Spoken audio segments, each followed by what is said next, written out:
গতকাল আমার আপুর সাথে ঘটে যাওয়া এক ঘটনা আপনাদের সাথে শেয়ার করছি, যাতে করে আমার আপুর মতো আপনারাও আপনাদের সব কিছু না হারান।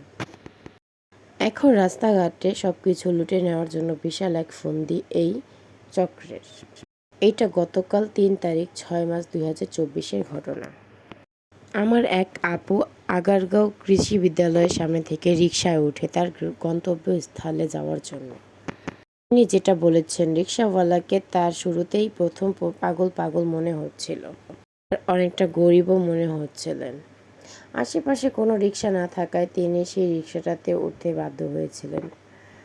কিছু সময় রিকশা চালানোর পর রিকশা চালক বলছে, আপার নিচে একটা 10 টাকা নোট পড়ে আছে।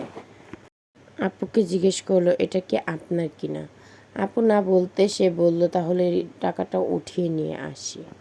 সে সেই নোটটা তুলে এনে আপুকে বলে, এর ভিতরে কি আছে একটু দেখুন আপু। আপু সেটা সরল মনে খুলে ফেলে এবং দেখে একটি গোল্ডের বার আর 10 টাকা নোটের মধ্যে একটা চিঠি পেঁচানো আছে রাবার দিয়ে, দুটো একসঙ্গে। সে পড়ার পর রিকশাওয়ালা মামাকে বলে, আপনি এটা রেখে দেন, এখানে স্বর্ণ আছে 3 ভরি বারের।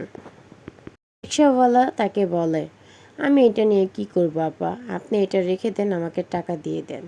আপা না বলে দেন, বলে আমাকে আপনি রিকশা চালান আর আমাকে আমার গন্তব্যস্থলে নামিয়ে দেন।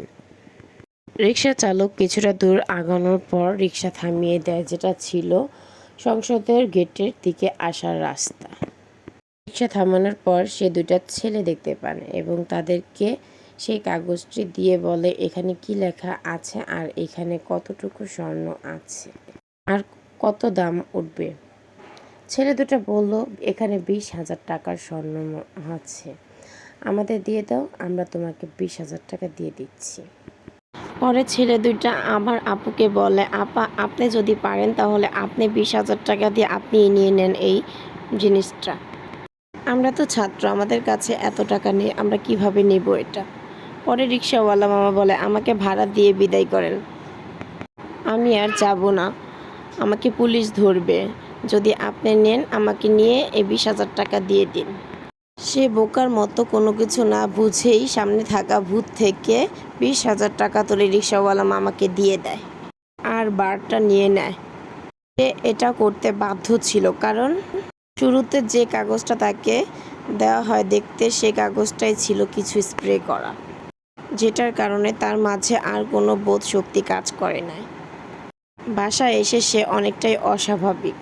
রাতে গিয়ে স্বাভাবিক হওয়ার পর মনে পড়ে তার গলার চেইন, কানের দুল, আংটি একটাও নেই, সব তারা তার সামনে থেকে খুলে নিয়ে গিয়েছে।